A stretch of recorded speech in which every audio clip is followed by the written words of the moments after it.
Where here we go, episode 31 of the Hunting Land Man podcast, brought to you by Southern Ag Credit. They always take great care of our clients. I can't tell you a time in the past, couple of years that I've not had a deal going on with Southern Ag, and including right now, Ryan and I have a property we're buying in Missouri. And yes, last episode you heard us talk about buying land in the Midwest. Southern Ag, if you're local here in Mississippi, Louisiana, they will finance land in the Midwest. I've done it for several of my clients and myself. So Southern Ag is good not only here in Mississippi and Louisiana, but in the Midwest as well. All right, here we go. I think this is going to be a fun, quick episode. The Southern Rut. Okay, we're recording this on Tuesday, November 29th.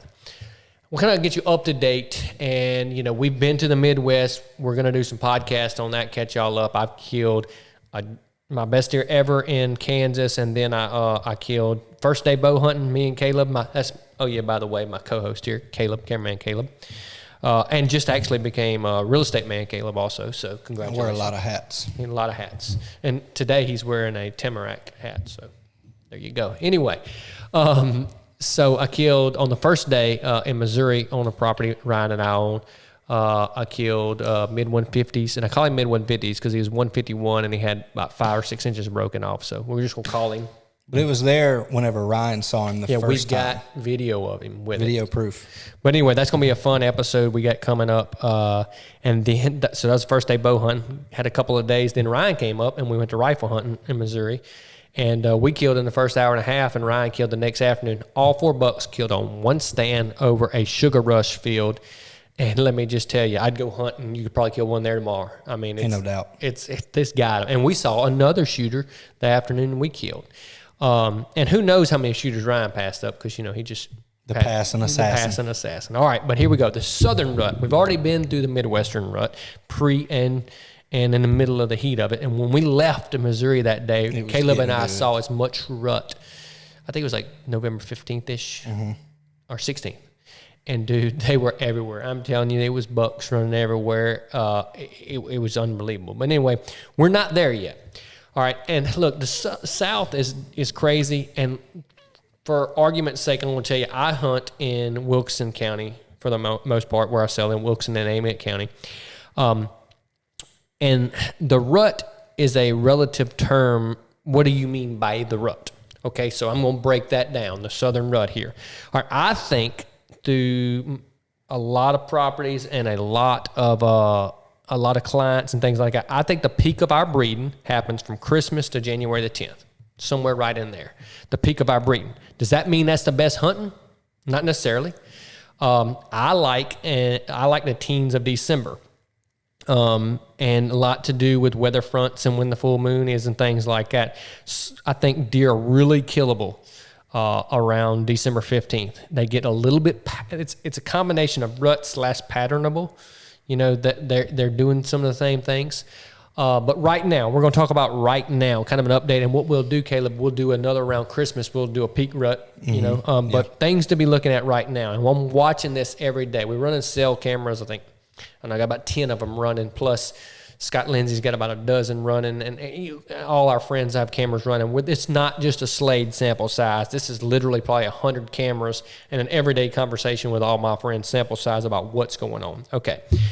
Right now on the 29th, we got a full moon on December the 7th. That's going to put, the full moon has nothing to do with the rut. Don't believe anything you hear. What that has to do with is peak, deer activity. 5 days before and 5 days after that full moon, you're going to see a lot of daylight activity. So that, I think, combined with the time of the year this is happening, if it happens on December 7th, I think like the 8th through the 12th right in there, I think it's going to be some jam up hunting. Now, we got to have the right weather too. If it's 80 degrees, right, you're probably not going to see a whole lot of deer. Now, if it's like it's going to be tomorrow afternoon, which is Wednesday afternoon, and Thursday, it'll be money. We're not to the point yet where butt time kills them. But there is an asterisk with that. You can't kill them because it's sitting at the house. You got to still hunt smart, not hard this time of year. But for instance, this morning We went and hung a stand this morning, and the deer on Acorn's like crazy right now. We had heavy winds and rain 4 or 5 days ago. Yes. Yeah. And in my yard and everywhere we go, there's acorns everywhere. There's a lot on the ground right now. And I've noticed my cameras, which is really cool from a cell camera standpoint. You learn so much about your deer. Is I'm watching my cell cameras like, okay, why are they only spending 2 minutes at the feeder, come by there for 2 or 3 pictures instead of 3 hours? Well, they're filling up on acorns. You can see the sign everywhere. Caleb and I have been showing a lot of property, and that's where we get our sample sizes from. You can ride through a property, and you don't have to wonder what trees are dropping. It looks like you went through there with a rake. And it's happening on every property, Mississippi and Louisiana. And so I think they're heavy on acorns right now. Now, a lot of the areas in southwest Mississippi where I hunt is heavy pine plantations and the SMZs, that streamside management zones, the hardwood bottoms, are only where they have acorns. So the areas that I hunt have high deer populations combined with not a lot of hardwoods. I think our window where acorns are a real effect is not as long as maybe some places down towards west of 61 in Wilson County, or places where big hardwood forests are. Right. A lot of water oaks, a lot of red oaks, a lot of white oaks, and a lot of sawtooths this year. We were picking up all those sawtooth acres yesterday on that listing. Mainly where I'm hunting, it's red oaks and water oaks, and there's a lot of them on the ground right now. We hung that stand where I was going with this. We hung that stand this morning. I've got a feeder that I have a cell cam on about 400 yards, 300 yards down the bottom, and it's just a natural corridor where a deer can come through slow, check his scrapes. I found a couple scrapes while I want to hang the camera right there and the stand. And, the deer are figuring out who's top dog right now. They got a lot of testosterone going. Scott Lindsay saw a fight the other day. You're going to probably start seeing some broke tines and stuff if you hadn't already. And they're going to be hitting their scrapes and kind of getting their game plan. From the time, I didn't tell you this, Caleb, from the time I scouted that spot and found that tree to when Hunter and I went in this morning, fresh hooking there already. So we said this before the podcast, don't put the deer where you want them to be, follow the sign. And if you follow the sign, that's why we got the stand right there. You still got to hunt smart this time of year. Access is big. Winds, still everything, is bow hunting every day. As we get more heavy rut, a lot of that stuff, the bucks will lay a little caution to the wind. Not all caution, but a little caution to the wind. And you can get away with more stuff. But right now, you still got to hunt smart. Don't blow out your does and your bucks before the real rut gets here. Hunt smart. I think pick your days. Like that's the way I do mine. Now, fortunately, I have a job where I can pick my days. Right. I knew last week that Wednesday afternoon and either Thursday morning or Thursday afternoon or both, I was planning on hunting. I schedule my showings around that. And in fact, if your hunting land agent is not doing that, maybe you picked the wrong hunting land agent. Just throwing that out there. Yeah, they're probably not. I'm just tossing it up. Probably not a hunting land agent, which is a problem. That's right. When you're picking somebody to help you through one of the largest transactions that you may do in your life, and the hunting is the main reason why you're doing it, and spending time with your family and stuff like that, you want somebody that has that passion with it. If they don't have that passion with it, how can you trust them that if you have that passion, and how can you expect them to find the property that you can experience that passion with? You're not gonna go to a heart doctor and ask them about your kidneys or something. You're gonna go to a kidney specialist or something. You want someone who lives the life and does it every single day to tell you what to look for. Tell whenever you say this is what you can do, A, B, and C, and you can kill big deer here. Well, you got to listen to someone that does it. If their phone doesn't going off with a beep on their cell camera during your showing, you might have the wrong agent. Right. Maybe we should start a thing like you might be a redneck. You might have the wrong agent if blank. Maybe that's the thing. We'll get T-shirts made. All right. Sounds good. I'll take some mediums. I'll add that to the list. I'll take some mediums. All right. I'm checking off things on this list. Let me Google real quick. All right. Full moon forecast 2022. If I can spell forecast. Okay, we've got, no, not August. We should have it. I mean, the moon's every 30 days, right? 31 days, something like that. Am And am I wrong with that? I'm going to be completely honest with you. That's what I would assume, but I have no idea. Give me just a second. Somebody else is, while they're listening, they're Googling this and they're beating us to it, but I'm hurrying. Farmer's Almanac, let's go. All right. There's November. They didn't have all these pop-ups. All right, we got a new one. We were wrong. Okay, we've got full on the 7th. No, full on the 8th. I said 7th, but basically the same thing. All right, full on the 8th. And then let's click on the next month.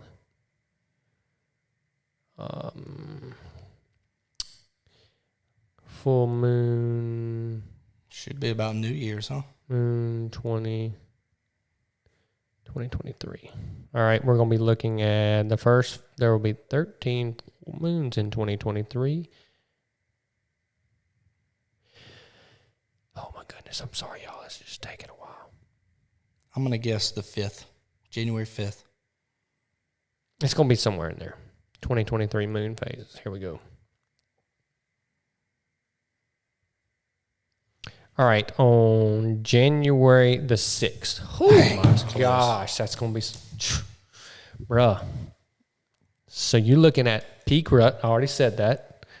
And then January 6th. I mean, the first... If you get good weather. Don't drink too much on New Year's and have a good time because you need to be in a tree. It's going to be money. All you got to get is good weather. You're going to have the peak rut and you're going to have peak moon. If you get good weather, you better be in a tree. It's going to be money. All right. So anyway, this is, I'm stealing this from people I learned from, of course, but this is, okay. Weather trumps moon. Rut trumps all. Mm-hmm. Weather trumps moon. But when they all come together, knock it out the park. Okay, so we'll go back to the stand I hung and the reason I hung it. Okay, I got a feed down here. The deer are on acorns right now. So where I was getting a couple hundred pictures at a spot a night, I'm only getting, maybe 20, 30. And the reason is, they're feeding on acorns. So I'm getting off the feed, hopefully a transition. But then while we say that, this morning at 6:59, we had one of our big shooters, a 6-year-old, daylight, random. They're doing weird things right now.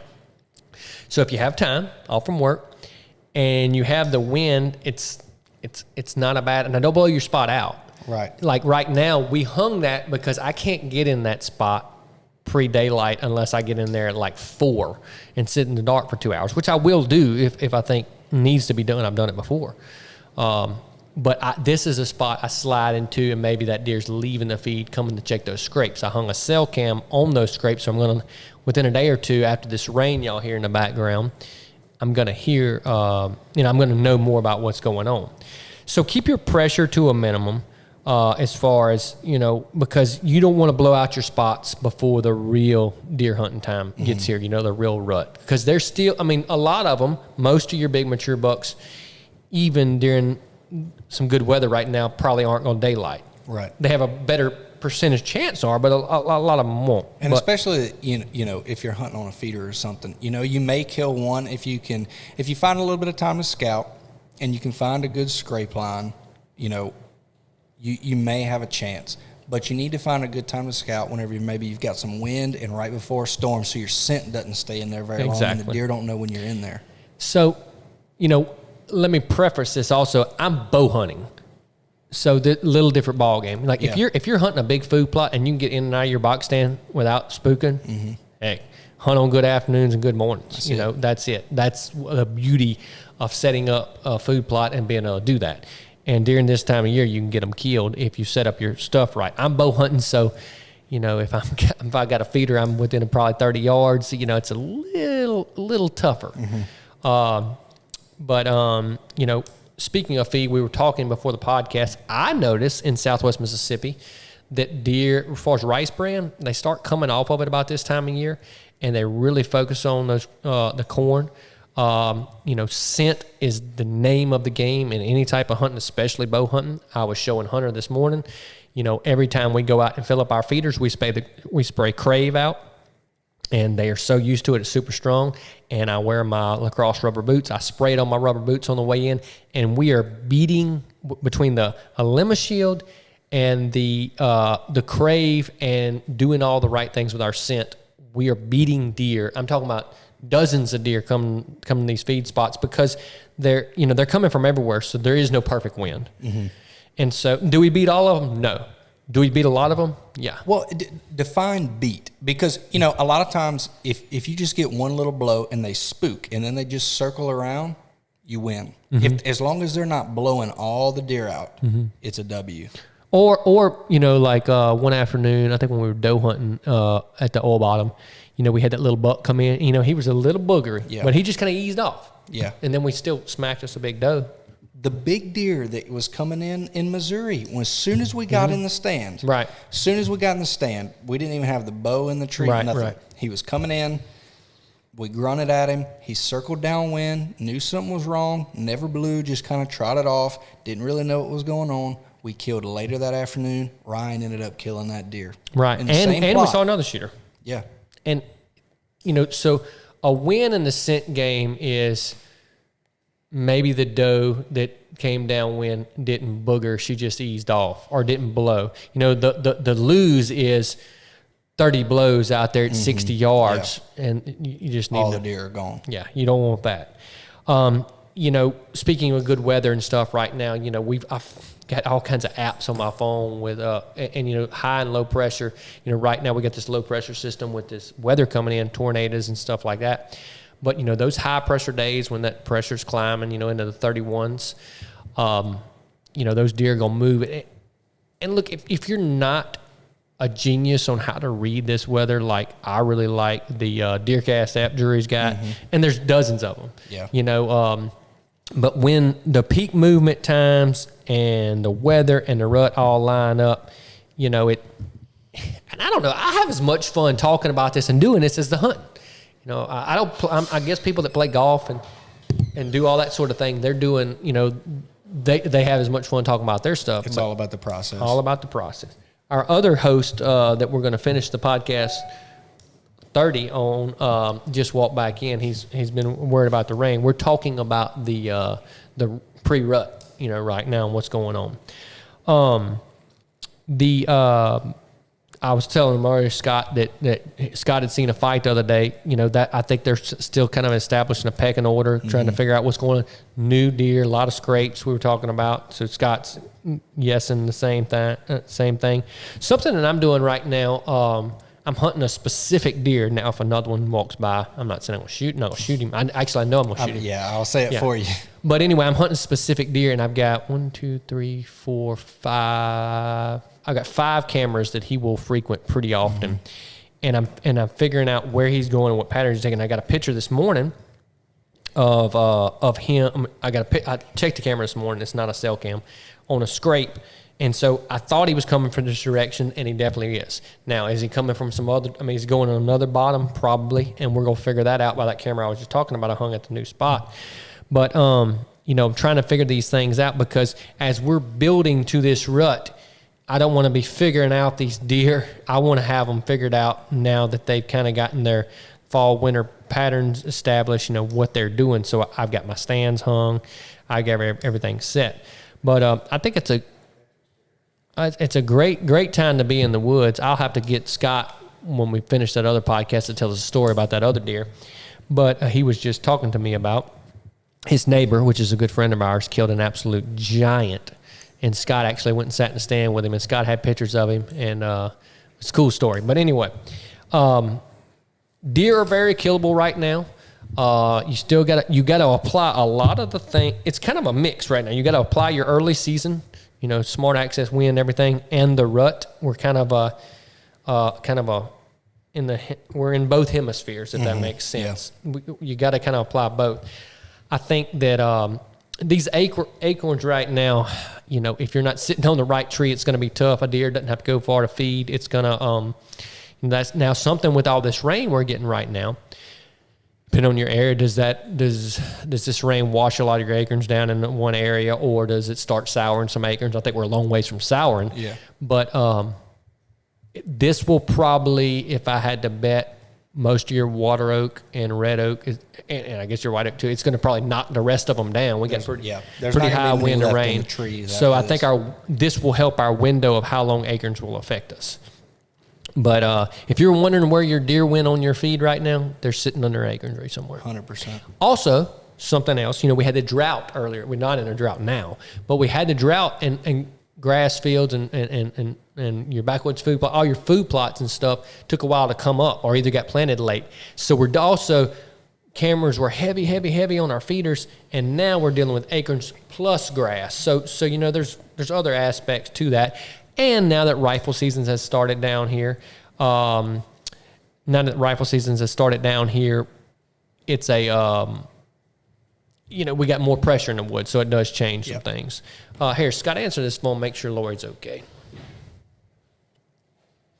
But deer are very killable right now. She all right? All right, my wife called, and then we got tornadic activity, so I was making sure everybody's okay. Deer very killable right now. Cameraman Caleb did kill a deer this weekend, and what was he doing? He was pawing out a scrape. So I was actually scouting. Put my turkey vest on just in case I found a place I wanted to sit. Was right at the end. I was about to go back to the truck. Walked up a road, tons of scrapes, big scrape line. They were all super fresh, which, by the way, I found probably 25 scrapes throughout the whole time I was scouting. I mean, they're pawing right now. And I got to the end. I said, man, I'm just going to sit down for a minute. 60 seconds after I sat down, he walked up the same trail I did. Sometimes it's better to be lucky than good. But, he was pawing out a scrape, shot him in the scrape. So, hey, Blake Duvall has said this a million times, when it's meant to be, it's meant to be. And that's on every animal you kill. And like Caleb sat down and killed a deer 60 seconds later, it was meant to be. So you can do all the right things or all the wrong things, and sometimes it just happens. But we just wanted to do this quick little podcast, talk about the Southern rut. We're in definitely a pre-rut state right now. If I had this, our rut is longer than the Midwest. But if I had to say, if you're used to the Midwest rut, if I had to say, I think right now we're heading into the 20s of October. Like scrapes, scrapes and you're not going to see them as much right now. Right. Like you're not going to lay eyes on them as much. Jury, they call it the lull. But, it's just going to be hard to lay eyes on the deer right now. But speaking of juries, well, let's say we're in the October. Let's say we're in the middle of October, rut-wise in the Midwest. Right. Okay. When is Lee and Mark and all those big deer killers from the Midwest? When are they killing their deer now? October cold fronts. Exactly what we're going to have Wednesday and Thursday. Mm-hmm.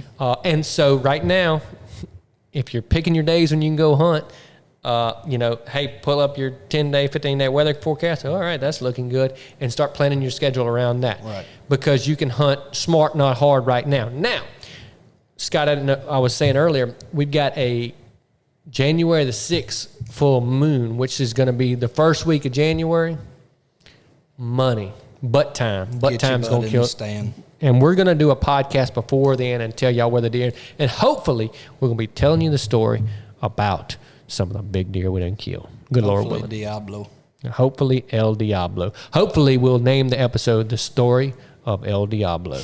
But chances are one of the other shooters will walk by and we'll be telling you the story of the one who was not El Diablo.